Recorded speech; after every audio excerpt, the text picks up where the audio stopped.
प्राणाचं दान दिलं त्यानं, वसाडाचं रान झालं जी.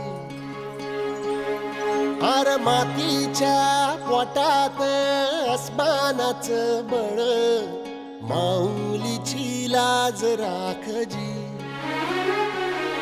या विनमिन त्या दिव्याला तू साकड घाल, यात